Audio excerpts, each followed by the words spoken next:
அண்ணா யூனிவர்சிட்டியில நடந்துச்சு, அதுக்கு நீங்க என்ன பண்ணீங்கன்னு சொல்லிட்டு ஸ்டாலின் அவர்களை பார்த்து ஒரு கேள்வி கேட்கிறாரே, இவர் என்ன பண்ணாரு? அவங்க தம்பி கூட பேசினதையும் அவங்க அம்மா கூட இருந்ததெல்லாம் ஒரு போட்டோவா எடுத்தது மட்டும் இல்லாம அதை போஸ்டர் அடிச்சு ஒட்டியிருக்காங்க. இப்ப அவங்க வெற்றி மாடல் விளம்பரம்னா நீங்க என்ன சார் பண்ணிட்டு இருக்கீங்க? 3 நிமிஷம் 3.5 நிமிஷம் அவ்வளவுதான் மொத்தமாவே பேசியிருக்காரு. நியூஸ் டே நேயர்களுக்கு வணக்கம். இந்த வீடியோல நம்ம எதை பத்தி பார்க்க போறோம், எதை பத்தி பேச போறோம் அப்படின்னா, கடந்த மாதம் ஜூன் 28ஆம் தேதியோ 29ஆம் தேதியோ தேதி சரியா குறிப்பிடல, அன்னைக்கு லாக்அப் டெத்ன்ற பேர்ல அஜித்குமார் அவர்களை கொடூரமா கொலை பண்ணாங்கல்ல, அது நடந்து கிட்டத்தட்ட 15 நாளைக்கு மேல ஆகுது. அதுக்காக தமிழக வெற்றி கழகத்துடைய சார்பா நேத்து கண்டன ஆர்ப்பாட்டம் ஒண்ணு நடத்திருக்காங்க. அந்த ஆர்ப்பாட்டத்துல என்னெல்லாம் நடந்துச்சு, தளபதி விஜய் அவர்கள் என்னெல்லாம் பேசினாரு அப்படின்றத பத்தி தான் இந்த வீடியோல பார்க்க போறோம். வாங்க வீடியோக்குள்ள போலாம். ஆக்சுவலி கரெக்டா 3 நிமிஷம் ஒரு தலைவர் ஒரு போராட்டத்துக்கு, அதுவும் ஆர்ப்பாட்டத்துக்கு வந்திருக்காரு. அதுவும் அந்த கேஸ்ன்றது ரொம்ப சென்சேஷனான ஒரு கேஸ், ஒரு உயிர் ஒண்ணு போயிருக்கு. அந்த ஆர்ப்பாட்டத்துக்கு வரக்கூடிய கட்சியுடைய தலைவர் கரெக்டா 3 நிமிஷம், இப்போ நம்ம எழுதி கொடுத்தா இந்த பேச்சு போட்டிகள்லாம் சின்ன பிள்ளைங்க இந்த மாணவர்கள்லாம் படிப்பாங்க தெரியுமா, உங்களுக்கு 5 நிமிஷம் தான் டைம், அதுக்குள்ள முடிச்சிருங்க, உங்களுக்கு 4 நிமிஷம் தான் டைம், அதுக்குள்ள முடிச்சிருங்கன்ற மாதிரிலாம் சொல்லுவாங்கல்ல அந்த காம்படிஷன்ல. அந்த மாதிரி கரெக்டா 3 நிமிஷம் 3.5 நிமிஷம் அவ்வளவுதான் மொத்தமாவே பேசியிருக்காரு. ஸோ அவர் ஸ்டார்டிங்ல இருந்து எண்டிங் வரைக்கும் என்னென்ன பேசியிருக்காருன்ற முதல்ல நம்ம பார்த்துருவோம். நான் ஆல்ரெடி பார்த்துட்டேன், சில பேர் பார்க்காம இருந்திருப்பீங்க, உங்களுக்காக இந்த வீடியோல ப்ளே பண்ணி காட்டுறேன். குரல் அற்றவர்களின் குரலாக தமிழக வெற்றி கழகத்தினுடைய தலைவர் வெற்றி தலைவர் தளபதி அவர்களின் உரை இதோ. ஆக்சுவலி ராஜ்மோகன் அண்ணா வந்து இன்ட்ரோ கொடுக்கிறாரு. குரல் அற்றவர்களின் குரலாக வெற்றி தளபதி தலைவர் விஜய் அவர்களுடைய உரை அப்படிங்கிற மாதிரி சொல்லி இன்ட்ரோ ஒன்று கொடுத்துருக்காரு. கிட்டத்தட்ட இவங்க கட்சி ஆரம்பிச்சு 1 வருஷ காலம் ஆக போகுது. இந்த 1 வருஷத்துல எவ்வளோ பிரச்சனை நடந்திருக்கு. எல்லாரும் தளபதி விஜய் அவர்களை வந்து ஏகப்பட்ட ட்ரால் பண்ணியிருக்காங்க. இவர் என்ன வீட்டில் உட்காந்துட்டு கட்சி நடத்திட்டு இருக்காரா, இல்லை சோஷியல் மீடியாவில் ட்விட் போட்டு கட்சி நடத்திட்டு இருக்காரா, எதுக்கு களத்துக்கு வந்து பேச மாட்டேங்கிறாரு அப்படி எப்படின்னு சொல்லிட்டு ஏகப்பட்ட பேர் ஏகப்பட்ட ட்ரால்லாம் பண்ணியிருக்காங்க. இந்த 1 வருஷத்துல அவரு பண்ணக்கூடிய முதல் கண்டன ஆர்ப்பாட்டம் இதுதான். அவரே குரல் இல்லாம இவ்வளவு நாள் உட்காந்து இருந்தாரு. இப்ப அவரு வந்து குரலற்றவர்களின் குரலாக வெற்றி தளபதி. சரி, ஓகே விடுங்க, நம்ம தளபதி என்ன பேசுறாருன்னு கேட்போம். திருப்பவனம் இன்ட்ரோ கொடுத்து ஒரு 10 செகண்டுக்கு தொண்டர்கள்லாம் கத்திட்டு இருக்காங்க. அவரை பேச ஆரம்பிக்கிறதுக்குள்ளே அவ்வளோ ஒரு ஆர்ப்பாட்டம். எனக்கு தெரிஞ்சு இவங்கெல்லாம் ஆர்ப்பாட்டத்துக்கு வந்தாங்களா இல்லை ஷூட்டிங் நடக்குது அப்படின்னு சொல்லிட்டு ஷூட்டிங் பார்க்க வந்தாங்களா என்னன்னு தெரியல. சரி, தளபதி பேச ஆரம்பிச்சிருக்காரு. மடப்புறம் அஜித்குமார் அவர்கள் ஒரு சாதாரண ஒரு எளிய குடும்பத்தைச் சேர்ந்த ஒரு இளைஞர். அந்த சாதாரண குடும்பத்துக்கு நடந்த அந்த கொடுமைக்கு சிஎம் அவர்கள் சாரி சொன்னாங்க, தப்பு இல்லை. இப்ப அதோட சேர்த்து இதையும் கொஞ்சம் பண்ணிருங்க சிஎம் சார். உங்களுடைய ஆட்சி காலத்துல இதே மாதிரி போலீஸ் விசாரணையில 24 பேர் இறந்து போயிருக்கிறாங்க. அந்த 24 பேரோட குடும்பத்துக்கும் நீங்க சாரி சொன்னீங்களா? கரெக்ட். இவரே கையில ஒரு போர்டு வச்சிருக்காரு. அந்த போர்டுல சாரி வேண்டாம் நீதி வேண்டும் அப்படின்னு போட்டு ஒரு போர்டு ஒன்று கையில வச்சிருக்காரு. கையில வச்சுட்டு இவருக்கு சாரி சொன்னீங்க, ஓகே, அந்த 24 பேருக்கும் சாரி சொன்னீங்களா அப்படின்ற ஒரு கேள்வி கேட்கிறாரு. அண்ணே, நீங்க சாரி கேளுங்கன்னு சொல்றீங்களா இல்ல சாரி கேட்க வேணாம்னு சொல்றீங்களா? முதல்ல உங்களுக்கு எழுதி கொடுத்தவங்க தான் கேட்கணும்னு நினைக்கிறேன். கொஞ்சம் தெளிவா அண்ணனுக்கு எழுதி கொடுங்க. அண்ணன் சினிமால பேசியிருப்பாரு, டைலாக் எல்லாம் ப்ரிப்பேர் பண்ணி பேசுறவர் தான், அவருக்கு பேசுறது ஒன்றும் பெரிய விஷயமா இருக்காது. அதனால ஒரு கிளாரிட்டியோட கொடுங்க. கையில எதுக்கு போர்டு சாரி வேண்டாம் நீதி வேண்டும்னு போர்டு வச்சுட்டு அவங்களுக்கு சாரி கேட்டீங்களான்ற ஒரு கேள்வி கேட்கிறாரு. இது கூட பரவாயில்ல. தொண்டர்கள், இந்த ஆர்ப்பாட்டத்துல கலந்துக்க வந்த தொண்டர்கள்லாம் என்ன பண்றாங்க தெரியுமா, ஒவ்வொரு பேச்சுக்கு சில்லறைய செதற விடுறாங்க. ஏங்க, ஒருத்தர் இறந்து போயிருக்காரு, அவருடைய இறப்புக்கு நீதி கேட்டு ஒரு மனுஷன் பேசிட்டு இருக்காரு. தளபதி நல்லவருங்க, அவருக்கு சப்போர்ட்டாவே வரேன். நீதி கேட்டு ஒருத்தர் பேசிட்டு இருக்காரு. அவர் என்ன சொல்றாருன்றதை கேட்காம பின்னாடி இருந்து எல்லாம் கத்துறாங்க, கூச்சல் போடுறாங்க, இதுல விசில் வேற அடிச்சிட்டு இருக்காங்க. இவங்கெல்லாம் எப்பதான் ரசிகர்கள்ல இருந்து தொண்டர்களா மாற போறாங்கன்னு எனக்கு சத்தியமா புரியல.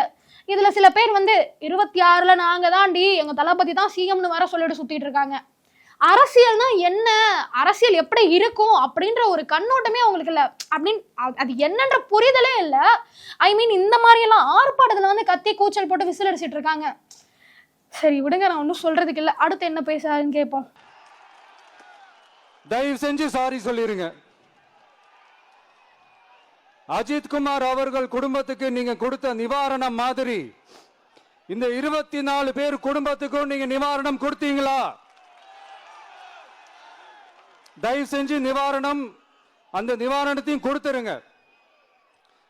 சாத்தான்குளம் ஜபராஜ் பெனிக்ஸ் அந்த கேஸ் சிபிஐக்கு மாத்தினப்போ இது தமிழ்நாட்டோட காவல்துறைக்கு அவமானம்னு சொன்னீங்க. இன்னைக்கு நீங்க உத்தரவிட்டதுக்கு பேர் என்னங்க சார்? அதேதானே அன்னைக்கு நீங்க. ஆக்சுவலி எனக்கு ஒரு டவுட். இப்போ இந்த சாத்தான்குளம் கேஸே நடந்துச்சு பாத்தீங்களா? அப்ப ஸ்டாலின் அவர்கள் எதிர்கட்சியில இருக்கும்போது அவ்வளோ கேள்வி எடப்பாடி பழனிசாமி அவர்களை பதவி விலகுங்க, நீங்களாம் முதலமைச்சராக இருக்கிறதுக்கே லாய்க்கு கிடையாது அப்படி இப்படின்னு சொல்லிட்டு ஸ்டாலினா இருக்கட்டும், உதயநிதி ஸ்டாலினா இருக்கட்டும், கனிமொழியா இருக்கட்டும், எல்லாரும் சேர்ந்துட்டு ஒரு பெரிய ஒரு விஷயம் ஒன்று பண்ணிட்டு இருந்தாங்க. ஆனா இப்போ இவங்க ஆட்சி பீரியட்ல நடந்திருக்கு. இதுவுமே இந்த அஜித்குமாரோடைய மரணத்துக்கு பிறகுதான் எனக்கே தெரியுது, இதே மாதிரி 2021 ஸ்டாலின் அவர்கள் ஆட்சிக்கு வந்த பிறகு இதுவரைக்கும் 24 பேர் லாக்அப் டெத்ல இறந்திருக்காங்க அப்படின்றது இப்பதான் எல்லாருக்குமே தெரியுது. நான் என்ன கேட்குறேன், 24 பேர் இதுக்கு முன்னாடி இறந்துருக்காங்க அப்படின்ற டேட்டாஸ் இப்போ கலெக்ட் பண்ணி எல்லாம் பேசிட்டு இருக்காங்கல்ல. இதே அநீதி முதல்ல ஒருத்தருக்கு நடந்துச்சுல, அப்பவே இந்த அளவுக்கு பெருசா பூகமமா ஒரு விஷயத்த பண்ணியிருந்தாங்கன்னா அடுத்த 23 பேர் உயிரை காப்பாத்திருக்கலாம்ல. அஜித்குமாரோட சேர்த்து 24 பேர் உயிரை காப்பாத்திருக்கலாம்ல. அடுத்த வருஷம் எலெக்ஷன் வருது. எலெக்ஷன்ல ஓட்டு கேட்கணும், ஓட்டு கிடைக்கணுன்றதுக்காக இப்போ அஜித்குமாரோடைய மரணத்தை வச்சு அரசியல் பண்றாங்களா அப்படின்ற கேள்விதான் எனக்கு வருது. நீங்க சொல்லலாம், எங்க தளபதி கட்சி ஆரம்பிச்சே 1 வருஷம் தாங்க ஆகுது, அதுக்கு முன்னாடி எப்படிங்க? சரி, அதுக்கு முன்னாடி அவர் சினிமால தான் நடிச்சிட்டு இருந்தாரு, இப்பதான் மக்கள் கிட்ட நடிக்க ஆரம்பிச்சிருக்காரு. அப்பெல்லாம் அவர் பேசணும்னு அவசியம் கிடையாது. இந்த கட்சி ஆரம்பிச்ச 1 வருஷத்துல எவ்வளவு பிரச்சனை நடந்திருக்கு, எவ்வளவு அப்பாவி மக்கள் தன்னோட உயிரை விட்டுருக்காங்க, எவ்வளவோ நடந்திருக்கு. லிஸ்ட் போட்டு சொல்லலாம். அவ்வளோ இன்சிடென்ட்டுக்கெல்லாம் இறங்கி இந்த மாதிரி ஆர்ப்பாட்டம் பண்ணாங்களா? ஏன் இப்போ இவர் ஸ்பீச்லேயே கூட நான் பார்த்தேன், அண்ணா யூனிவர்சிட்டியில் நடந்துச்சு, அதுக்கு நீங்கள் என்ன பண்ணீங்கன்னு சொல்லிட்டு ஸ்டாலின் அவர்களை பார்த்து ஒரு கேள்வி கேட்குறாரே. இவர் என்ன பண்ணாரு? கட்சி ஆரம்பிச்சிருக்காருல்ல, அவர் தொண்டர்கள்கிட்ட சொல்ல ஏதாவது ஆர்ப்பாட்டம் பண்ணாங்களா, இல்லை ஏதாவது போராட்டம் பண்ணாங்களா? ஒன்றுமே இல்லை. ட்விட்டரில் ஒரு ட்விட்டு, அவ்வளோதான். இப்போ எலெக்ஷன் வரதுனால இவர் இந்த ஆர்ப்பாட்டம் எல்லாம் பண்றாருன்னு நான் நினைக்கிறேன். சரி, முழுசா என்னதான் சொல்லியிருக்காருன்னு கேட்போம். இன்னைக்கு நீங்க சொன்னதும் இன்னைக்கு நடக்கிறதும் அதே தானே, அதே சிபிஐ தானே, அதே சிபிஐ ஆர்எஸ்எஸ் பிஜேபியோட கைப்பாவையா தான் இருக்கு. ஏன் நீங்க அங்க போய் ஒளிஞ்சுக்கிறீங்க? ஏன்னா தமிழக வெற்றி கழகம் டிவிகே சார்பா நீதிமன்றத்தோட நேரடி கண்காணிப்புல ஒரு சிறப்பு புலனாய்வு குழு விசாரணை அமைக்கணும்னு ரொம்ப ஸ்ட்ராங்கா கேட்டிருக்கோம். அதனால அந்த பயத்துல நீங்க ஒன்றியத்தோட ஆட்சிக்கு பின்னாடி நீங்க போய் ஒளிஞ்சுக்கிறதுக்கு காரணம் இல்ல. இதெல்லாம் அண்ணன் தெரிஞ்சுதான் பேசுறாரா இல்ல தெரியாம பேசுறாரான்னு எனக்கு தெரியல. நான் டிஎம்கேக்கு சப்போர்ட்லாம் பண்ணல. அவங்க அப்பா காலத்துல இருந்து கட்சி ஆரம்பிச்சு நான் ஒன்றும் பெருசாலாம் அவங்களோட அச்சீவ்மெண்ட்லாம் பேசல. இத்தனை வருஷமா ஆட்சியில இருந்து ஒருத்தர் வந்திருக்காரு, கட்சி ஆரம்பிச்சு 1 வருஷம் தான் ஆகுது.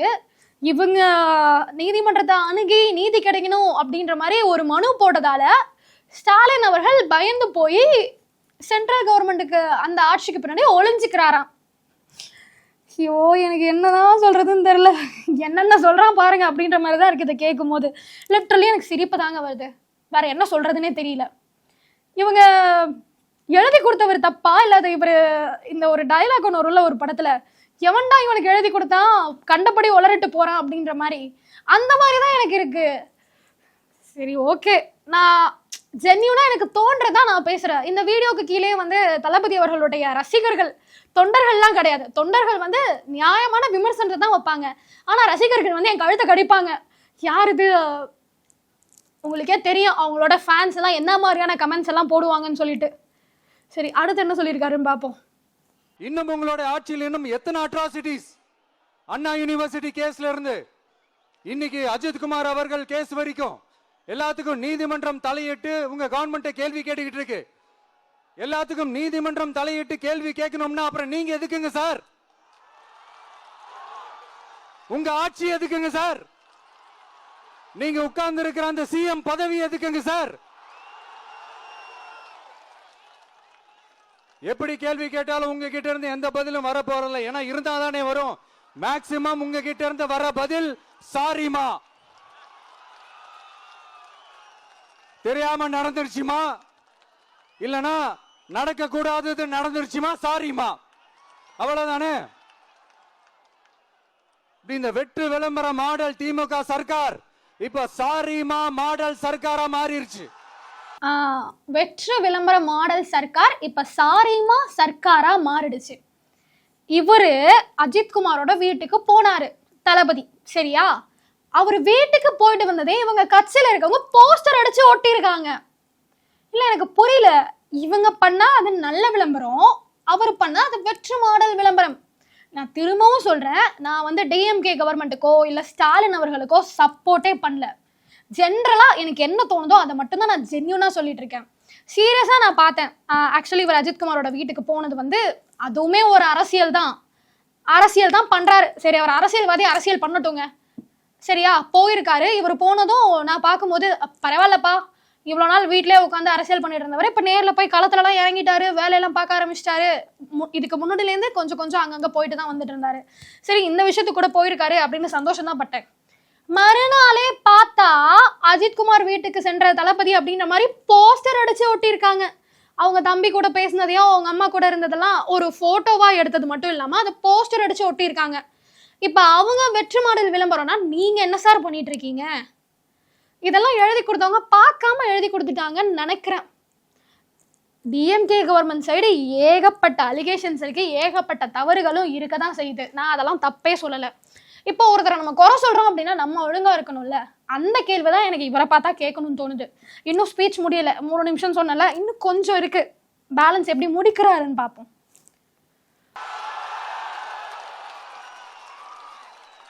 இப்போ படத்துலலாம் வந்து சில இடம் சில சீன்லாம் ஓடும்போது எடுக்கிறவங்களுக்கே தெரியும், இந்த இடத்துல வந்து மக்கள்லாம் கை தட்டுவாங்க, இந்த இடத்துல விசில் அடிப்பாங்க, அதுக்காக சின்னதா ஒரு பிரேக், ஒரு கேப் மாதிரி விடுவாங்க.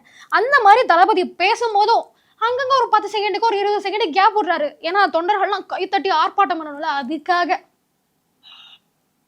இப்படி இருக்கிற இந்த இன்எபிலிட்டி கவர்மெண்ட் இந்த ஆட்சியை விட்டு போறதுக்குள்ள நீங்க செஞ்ச எல்லா தப்புக்கும் பரிகாரமா சட்டம் ஒழுங்க சரி செஞ்சே ஆகணும். இல்லனா மக்களோட மக்களா ஒன்னா நின்னு உங்களை சரி செய்ய வைப்போம். டிவிகே சார்பா அதுக்கு உண்டான அத்தனை போராட்டங்களும் எடுத்து நடத்தப்படும். தேங்க்யூ. அவ்வளோதாங்க, அவரோட ப்ரிப்பேர் பண்ணி வச்ச ஸ்பீச்சை முடிச்சுட்டு தேங்க்யூ. 3.5 நிமிஷம் தான் பேசியிருப்பாரு. இதில் இடையில 10 செகண்ட் வேற கிளாப் பண்ணுறதுக்கு கேப் வேற விட்டுருக்காரு. நான் என்ன சொல்கிறேன், இவரோட அரசியல் வருகை வந்து நல்லது தான். ஏன்னா டிஎம்கே ஏடிஎம்கே இந்த திராவிட கழகங்களே மாறி மாறி தமிழ்நாட்டை கிட்டத்தட்ட எவ்வளோ வருஷங்களாக ஆட்சி பண்ணிட்டு இருக்காங்க. மக்கள் எல்லாரும் ஒரு புதுசா ஒருத்தர் வரணும், அவங்களோட வருகை தேவை அப்படின்ற மாதிரி நினைக்கிறாங்க அப்படின்னு வச்சுக்கிட்டாலுமே கூட அதுக்கு இவங்க என்ன பண்றாங்க, கொள்கைன்னு சொல்லிட்டு ஒரு சிலதை விட்டாங்க. அதுக்குமே இவங்க கட்சியில இருக்கக்கூடிய தொண்டர்கள் நடந்துக்கிறதுக்குமே சம்மந்தமே இல்லாத மாதிரி இருக்கு. இன்னமும் வந்து இவங்க அரசியலுக்கு வந்துட்டாரு இவங்க தலைவர், கட்சியோட தொண்டர்கள் நம்ம அப்படின்றதெல்லாம் எதுவுமே இல்லாம இன்னும் ஏகே அஜித்குமாரோட ஃபேன்ஸ் கூட சண்டை போட சுத்திட்டு இருக்காங்க. ஆக்சுவலி எனக்கு வந்து தளபதி விஜய் அவர்களுடைய படம்னா ரொம்ப பிடிக்கும். ஏன்னா அதுல இந்த சர்க்கார் படத்துல கூட ஒரு 10 நிமிஷமாவது மக்கள் கிட்ட அப்படியே வீறு கொண்டு பேசியிருப்பாரு. அந்த ஒரு தக்காளி எல்லாம் பத்தி ஒரு ஸ்டேஜ்ல ஒண்ணு பேசிட்டு இருப்பார்ல, அந்த சீன் கூட ஒரு எத்தனை நிமிஷம், ஒரு 5-6 நிமிஷம் வச்சுக்கோங்களேன், எனக்கு எக்ஸாக்டா டைமிங் தெரியல, அது கூட அவ்வளவு நேரம் இருக்குங்க. இவர் சொந்தமா கட்சி ஆரம்பிச்சிருக்காரு, அரசியலுக்கு வந்துட்டாரு, மக்கள் கிட்ட 3.5 நிமிஷம், அதுவும் ஆர்ப்பாட்டத்துல வந்து 3.5 நிமிஷம் பேசியிருக்காரு. அவர் அரசியலுக்கு வந்ததெல்லாம் நல்லதுதான். அரசியல்னா என்னன்னு முதல்ல கத்துக்கிட்டு வரட்டும். முதல் ஆர்ப்பாட்டமே இந்த அளவுக்கு இருக்கு, இன்னும் அடுத்தடுத்து என்னென்ன பண்ண போறாங்க நினைச்சாலே கொஞ்சம் காமெடியா தான் இருக்கு. இப்ப இவர் பேசிட்டாரு, இதுக்கு ஆப்போசிட்ல இந்த ஆக்ஷனுக்கு ரியாக்ஷன் ஒண்ணு பண்றோம் அப்படின்னு சொல்லிட்டு சில பேர்லாம் இறங்கி பேசுவாங்க, சில தலைவர்கள்லாம். அதை நினைச்சாதான் இன்னும் வேடிக்கையா இருக்கு. அவங்க என்னென்ன சொல்ல போறாங்கன்னு தெரியல. பொறுத்திருந்து பார்ப்போம் என்னதான் நடக்குதுன்னு. இந்த டிராமாலாம் எதுக்காக தெரியுமா, நாங்களும் இருக்கோம், மக்களுக்கு நல்லது செய்யறோம் அப்படின்னு நம்மளை ஏமாத்துறதுக்காக மட்டும்தான். ஏன்னா எலெக்ஷன் வரப்போகுது, இன்னும் அதிகபட்சமா ஒரு 10 மாசம்குள்ளதான் இருக்கும். தயவு செஞ்சு ஓட்டு போடும் போது யோசிச்சுட்டு ஓட்டு போடுங்க. அவங்க கொடுக்குற 500 ரூபாய்க்காகவோ 1000 ரூபாய்க்காகவோ தயவு செஞ்சு உங்க ஓட்டை வேஸ்ட் பண்ணிடாதீங்க. ஒரு முறை இல்ல 100 முறை யோசிச்சுட்டு அவங்க இந்த கட்சியில தான் இருக்கணும், அந்த கட்சியில தான் இருக்கணும்னு நினைக்காதீங்க. உங்க தொகுதியில உங்களுக்கு யாரு நல்லது பண்ணுவா, தொகுதி வாரியா மட்டும் ஓட்டு போடுங்க, கட்சி வாரியா தயவு செஞ்சு பார்க்காதீங்க. இனிமேல் எப்போ ஓட்டு போடலாம் அதை கன்சிடர் பண்ணிட்டு ஓட்டு போடுங்க. நன்றி.